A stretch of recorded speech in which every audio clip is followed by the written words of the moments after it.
2, 3. I am Dr. Ramesh Chandra Satyadev Tiwari. I am orthopedic surgeon. I am MS, MCH and DNB in orthopedics. I am looking after orthopedic problems and fracture problem, and I am practicing last 40 years at Eversign Ortho Surgical Hospital in Malad West. मैं अपने मरीजों के लिए कुछ ध्यान देने युक्त बातें बताना चाहता हूं, और यह फ्रैक्चर के टाइम क्या क्या आपको प्रिकॉशन लेना है, क्या क्या ध्यान देना है, जिससे कि आपकी समस्या कठिन न हो और केस खराब न हो।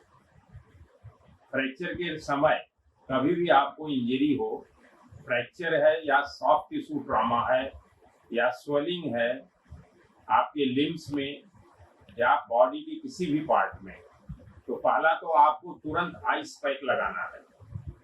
दूसरा, उस पार्ट को जहां इंजरी हुई है उसको इमोबिलाइज करना है, मतलब वह मूवमेंट नहीं होना चाहिए उस पार्ट का, क्योंकि ऑलरेडी इंजरी हो चुकी है और आप मूव करोगे, बेंड करोगे, बैठाने की उसमें क्रिया करोगे तो वह चीज और डैमेज होगा। इंजरी के समय रेस्ट बहुत जरूरी है, तो उसको आप कोई भी स्प्लिंट हो या पट्टी हो या कोई भी जो है वुडन वस्तु हो, उससे लगा करके उस पर जो है अपना रुमाल या लेडीज का दुपट्टा रहता है उससे थोड़ा बांध दीजिए, तो मूवमेंट रुक जाएगा। और आइस पैक उस इंजर्ड स्थान पर जहां स्वेलिंग हो आप लगाते रहिए। तीसरा, लिम्ब को जहां इंजरी हुई है उसको एलिवेट कर दीजिए, ऊपर कर दीजिए। हार्ट लेवल से अगर आपका लिम्ब ऊपर की तरफ है तो स्वेलिंग कम होना चालू हो जाएगी और दर्द तुरंत निकल जाएगा। एलिवेशन से आपको पेन किलर भी लेने की जरूरत नहीं पड़ेगी।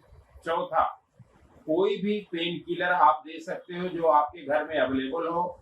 सिंपल पैरासीटामॉल है या काम्बीफ्लाम गोली है या गिरोडाल है, कोई भी दवा आप दे सकते हो। लोकल कोई एप्लीकेशन नहीं करना है और कोई मलहम ऑइंटमेंट नहीं लगाना है, क्योंकि वो रिएक्शन क्रिएट कर सकता है। उसके बाद आप अपने नजदीकी डॉक्टर को फोन करें।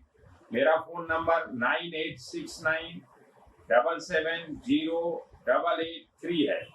इस नंबर पर मैं 24 आवर अवेलेबल हूँ और मैं 24 आवर पेशेंट के लिए और पेशेंट के कंसल्टेशन के लिए इस नंबर पर अवेलेबल रहता हूँ।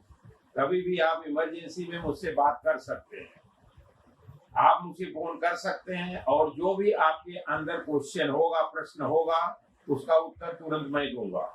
उसके बाद आप मुझे फोन करके आप मेरे हॉस्पिटल आ सकते हैं और आगे का ट्रीटमेंट ले सकते हैं। यह तो फ्रैक्चर के टाइम की बात हो गई। अब इसके बाद कुछ ध्यान देने युक्त मैं आपको और बताऊंगा फ्रैक्चर के बारे में।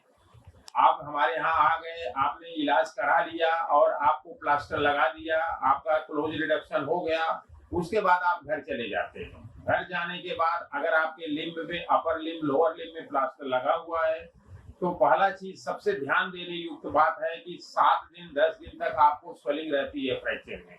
उसके लिए आपको सो के रहना है। अगर लोअर लिम्ब है, लेग है, तो उसको नीचे 2-3 तकिया लगा के 1 फीट हार्ट लेवल से ऊपर आपको पैर रखना है। जैसे 1 फीट ऊपर रखेंगे, विदिन 2-3 डेज आपका पेन चला जाएगा, आपको पेन किलर लेने की जरूरत नहीं होगी। अगर अपर लिम्ब का फ्रैक्चर है उसको भी साइड में तकिया लगा करके हार्ट लेवल से 1 फीट ऊपर रख दीजिए, तो आपको जो है दर्द नहीं होगा और स्वेलिंग चली जाएगी। दूसरा, जब डॉक्टर आपको बोलता है चलने के लिए, तो चलने के लिए आपको वॉकर से पहले शुरू में चलना है। अगर लोअर लिम्ब फ्रैक्चर है, अपर लिम्ब फ्रैक्चर है तो आपको आर्म स्लिंग दिया जाएगा, उसको पहन करके चलना है। आपको डैंगल नहीं करना है, झटके नहीं देने हैं, आराम से एक्सरसाइज करना है। तीसरा सबसे इम्पोर्टेंट चीज है एक्सरसाइज। एक्सरसाइज से आपकी मांसपेशियां जो है काम करती रहेंगी, स्ट्रेंथेंड रहेंगी और आपका वेस्टिंग मसल नहीं होगा। और जब आपकी हड्डी जुड़ जाती है तो आपका पैर देखेंगे प्लास्टर से निकालने के बाद या ऑपरेशन के भी बाद भी आपका जो है मसल एकदम वीक हो जाती है और आपका वेस्टिंग हो जाता है। इसलिए एक्सरसाइज का बहुत बड़ा महत्व है। सारी एक्सरसाइज डॉक्टर आपको बताता है, समझाता है, सिखाता है, उसी हिसाब से एक्सरसाइज करिए। और लोअर लिम्ब का फ्रैक्चर है तो चलते वक्त जो है उस पर वजन मत दीजिए। अगर ऑपरेशन हुआ है तो डॉक्टर बोलेगा 25% 30% आप वजन दे सकते हैं। वजन देते वक्त जो है ध्यान रखना है टॉलरेंस टू पेन, जितना पेन सहन करें उतना ही आप वजन दें। और अपर लिम्ब के लिए जो है वजन देने का सवाल नहीं उठता है। आप लिम्ब को ऊपर नीचे उठा सकते हैं, फिंगर एक्सरसाइजेस कर सकते हैं, ज्वाइंट एक्सरसाइजेस कर सकते हैं। जो ज्वाइंट आपका इमोबिलाइज नहीं है, फ्री है, उसका एक्सरसाइज हमेशा करें। अदरवाइज हड्डी जुड़ते जुड़ते आपका वो ज्वाइंट जो है फिक्स हो जाएगा, एंकाइलोज हो जाएगा और फ्यूज हो जाएगा और बाद में आपको एक्स्ट्रा 2-3 महीना जाएगा एक्सरसाइज करने के लिए। और रेगुलर आपको डॉक्टर को दिखाते रहना है। जब भी डॉक्टर आपको बोले आकर के उसको दिखाना है, उसका कंसल्टेशन लेना है और उसकी ओपिनियन लेना है। और किसी भी टाइम, क्योंकि आपको ये नंबर मैंने दिया है, चाहे प्लास्टर हो चाहे ऑपरेशन हो, इस नंबर पर आप कभी भी कोई भी क्वेरी सॉल्व कर सकते हैं। रेगुलर आपको हॉस्पिटल आने की जरूरत नहीं है। मेरा नंबर 9869770883 है। धन्यवाद।